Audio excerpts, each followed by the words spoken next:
नमस्कार मेरे शिव महापुराण के रसिक श्रोतागण। चलिए शिव महापुराण के पाठ के क्रम को हम आगे बढ़ाएं।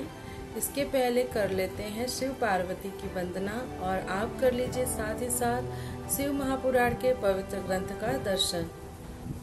श्री गणेशाय नमः।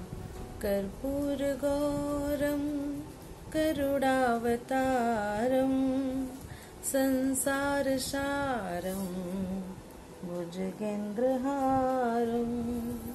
सदा वसन्तं हृदयारविन्दे सदा वसन्तं हृदयारविन्दे भवं भवानी सहितं नमामि। तो आज हमारा शिव महापुराण के रुद्र संहिता में देखते हैं कि पाठ संख्या कौन सा है। तो आज हमारा है अथ चतुर्दशो अध्याय और पाठ का नाम है विभिन्न पुष्पों, अन्नों तथा जलादि की धाराओं से शिव जी की पूजा का महात्म्य। तो चलिए पाठ के क्रम को आगे बढ़ाते हैं और साथ ही साथ मैं बता दूं कि आज सावन का सोमवार भी है और आज है हमारा 6वां सोमवार सावन का। तो आप लोगों को सावन के 6वें सोमवार की भी बहुत बहुत बधाई हो। चलिए पाठ के क्रम को आगे बढ़ाएं। ऋषिगण बोले, हे महाभाग, हे व्यासशिष, आप सब प्रमाण हमें यह बताएं कि किन किन पुष्पों से पूजन करने पर भगवान सदाशिव कौन कौन सा फल प्रदान करते हैं। सूत जी बोले, हे सौनकादि ऋषियों, आप आदर पूर्वक सब सुने। मैं बड़े प्रेम से पुष्पार्पण की विधि बता रहा हूँ।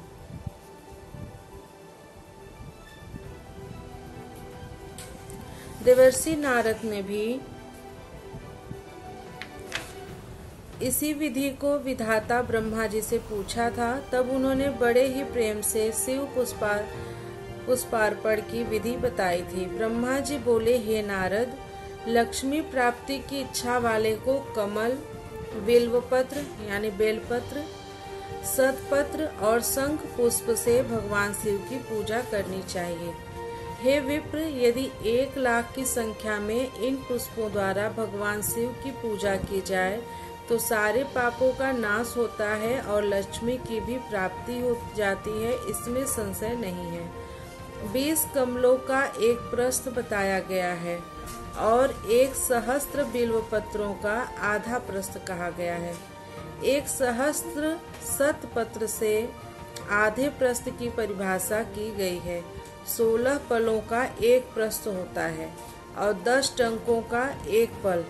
जब इसी मान से पत्र पुष्प आदि को तुला पर रखें तो वह संपूर्ण अभिष्ट को प्राप्त कर लेता है और यदि निष्काम भावना से युक्त है तो वह इस पूजन से शिव स्वरूप हो जाता है। हे मुनीश्वरों, जो राज्य प्राप्त करने का इच्छुक है उसको 10 करोड़ पार्थिव शिवलिंगों की पूजा के द्वारा भगवान शंकर को प्रसन्न करना चाहिए। प्रत्येक पार्थिव लिंग पर मंत्र सहित पुष्प, खंड रहित धान के अक्षत और सुगंधित चंदन चढ़ाकर अखंड जलधारा से अभिषेक करना चाहिए। तदंतर प्रत्येक पार्थिव लिंग पर मंत्र सहित अच्छे अच्छे बिल्वपत्र अथवा सतपत्र और कमल पुष्प समर्पित करना चाहिए। प्राचीन ऋषियों ने कहा है कि यदि शिवलिंग पर शंख पुष्पी के फूल चढ़ाए जाएं तो इस लोक और परलोक में सभी कामनाओं का दिव्य फल प्राप्त होता है। धूप, दीप, नैवेद्य, अर्घ, आरती, प्रदक्षिणा, नमस्कार, क्षमा प्रार्थना और विसर्जन करके जिसने ब्राह्मण भोजन करा दिया उसे भगवान शंकर अवश्य ही राज्य प्रदान करते हैं। जो मनुष्य सर्वश्रेष्ठ बनने का इच्छुक है वह उपर्युक्त कही गई विधि के अनुसार उसके आधे अर्थात 5 करोड़ पार्थिव शिवलिंगों का यथाविधि पूजन करे।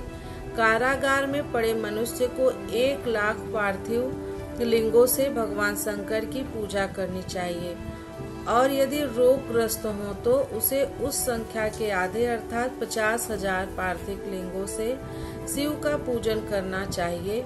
कन्या चाहने वाले मनुष्य को उसके आधे अर्थात 25,000 पार्थिव लिंगों से शिव का पूजन करना चाहिए। जो विद्या प्राप्त करने की इच्छा रखता है उसे चाहिए कि वह उसके भी आधे पार्थिव लिंगों से शिव की अर्चना करे। जो वाणी का अभिलाषी हो उसे घी से शिव की पूजा करनी चाहिए। अभिचार आदि कर्मों में कमल पुष्पों से शिव पूजन का विधान है। सामंत राजाओं पर विजय प्राप्त करने के लिए 1 करोड़ कमल पुष्पों से शिव का पूजन करना प्रशस्त माना गया है। राजाओं को अपने अनुकूल करने के लिए 10 लाख कमल पुष्पों से पूजन करने का विधान है। यश प्राप्त करने के लिए उतनी ही संख्या कही गई है और वाहन आदि की प्राप्ति के लिए 1000 पार्थिव लिंगों की पूजा करनी चाहिए। मोक्ष चाहने वाले को 5 करोड़ कमल पुष्प से उत्तम भक्ति के साथ शिव की पूजा करनी चाहिए। ज्ञान चाहने वाला 1 करोड़ कमल पुष्प से लोक कल्याणकारी शिव का पूजन करें और शिव का दर्शन प्राप्त करने का इच्छुक उसके आधे कमल पुष्प से उनकी पूजा करें। कामनाओं की पूर्ति के लिए महामृत्युंजय मंत्र का जप भी करना चाहिए। 5 लाख महामृत्युंजय मंत्र का जप करने पर भगवान सदाशिव निश्चित ही प्रत्यक्ष हो जाते हैं। 1 लाख के जप से शरीर की शुद्धि होती है। दूसरे लाख के जप से पूर्व जन्म की बातों का स्मरण होता है। तीसरे लाख के जप से संपूर्ण काम वस्तुएं प्राप्त होती हैं। चौथे लाख का जप होने पर भगवान शिव का दर्शन होता है और जब 5वें लाख का जप पूरा होता है तब भगवान शिव जप का फल निसंदेह प्रदान करते हैं।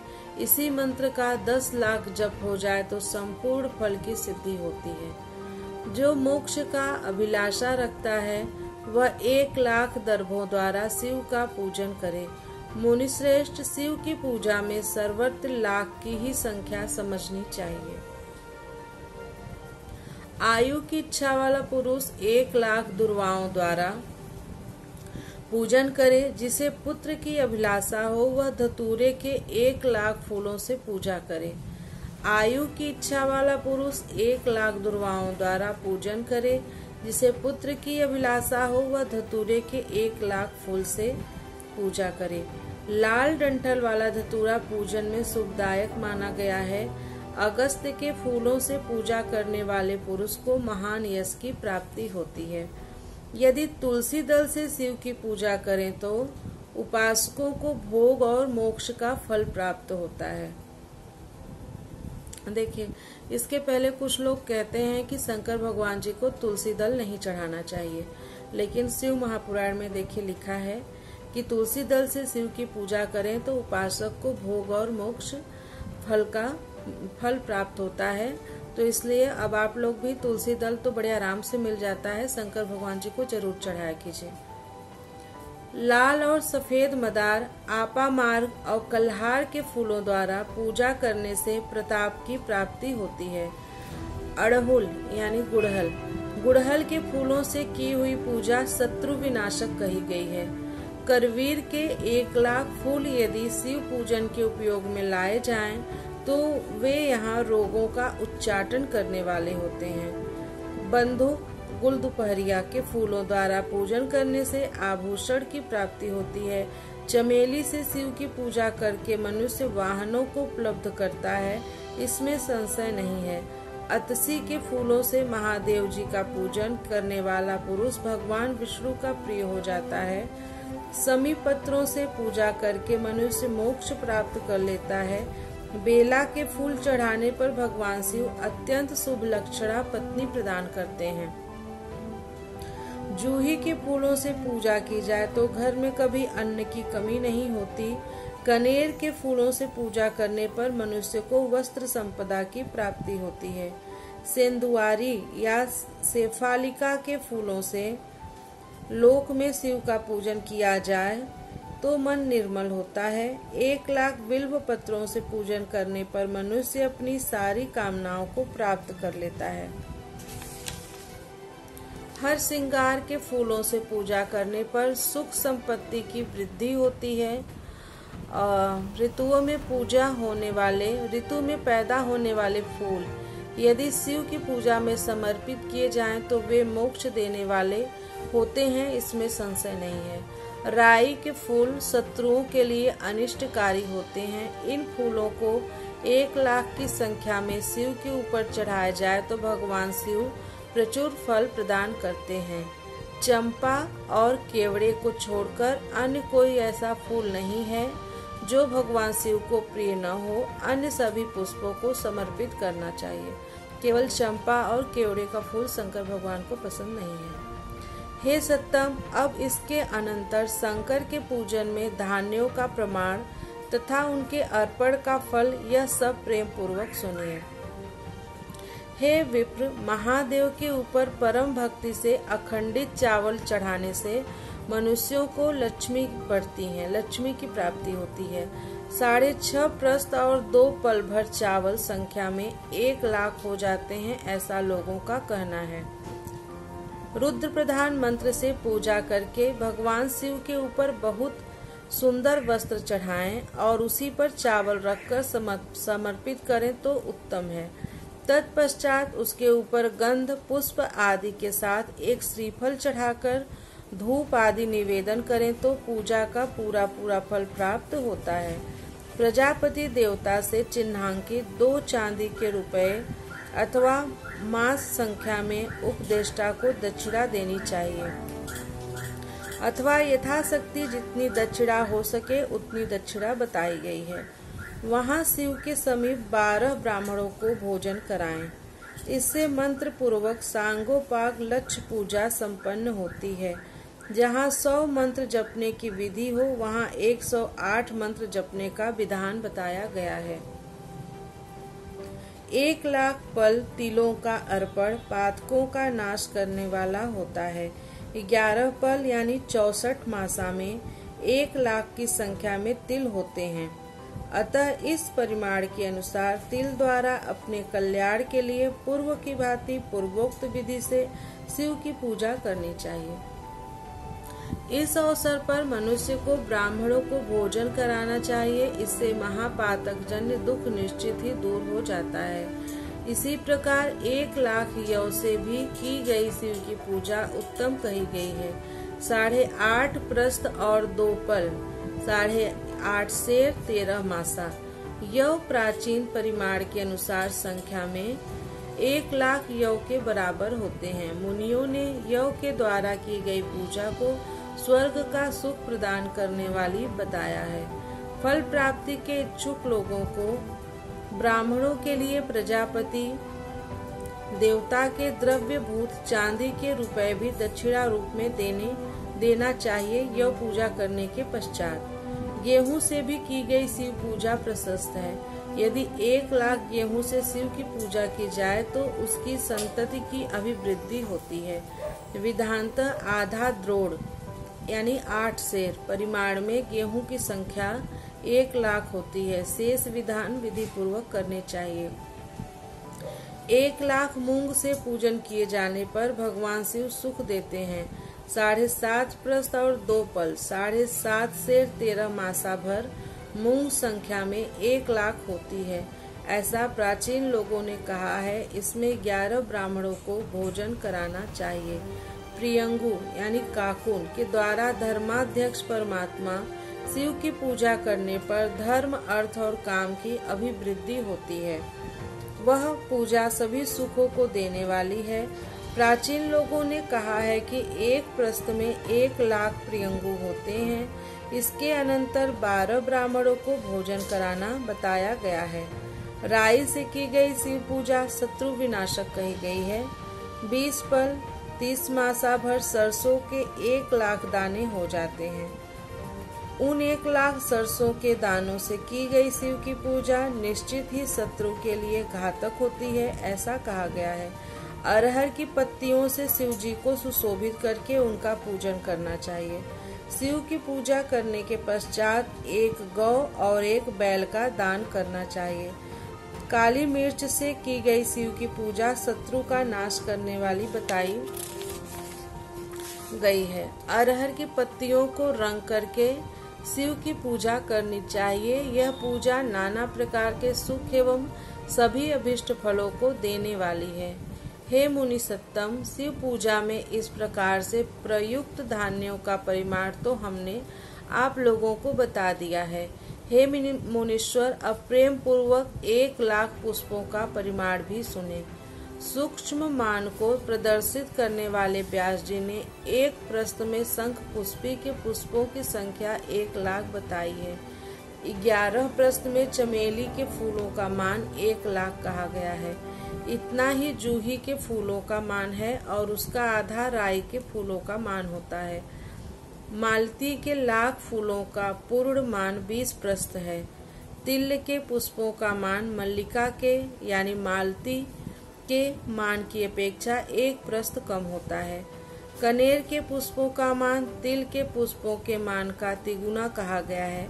पंडितों ने निर्गुंडी के पुष्पों का भी उतना ही मान बताया है। केवड़ा, शिरीष तथा बंधुजीव दोपहरिया के 1,00,000 पुष्पों का मान 10 प्रस्थ के बराबर होता है। इस तरह अनेक प्रकार के मान को दृष्टि में रखकर सभी कामनाओं की सिद्धि के लिए तथा मुक्ति प्राप्त करने के लिए कामना रहित होकर शिव की पूजा करनी चाहिए। अब मैं जलधारा पूजा के महान फल को कह रहा हूँ, जिसके श्रवण मात्र से ही मनुष्य का कल्याण हो जाता है। भक्ति पूर्वक सदाशिव की विधिवत पूजा करने के पश्चात उन्हें जलधारा समर्पित करें।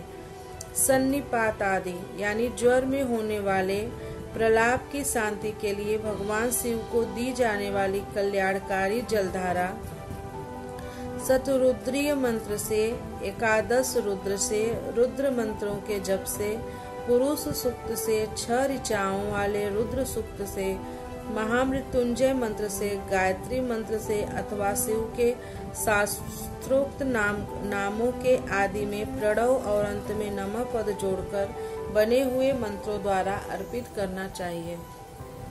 सुख और संतान की वृद्धि के लिए जलधारा द्वारा पूजन उत्तम होता है। उत्तम भस्म धारण करके उपासक को प्रेम पूर्वक नाना प्रकार के शुभ एवं दिव्य द्रव्यों द्वारा शिव की पूजा करनी चाहिए और शिव पर उनके सहस्त्र नाम मंत्रों से घृत की धारा गिरानी चाहिए। ऐसा करने पर वंश का विस्तार होता है, इसमें संशय नहीं है।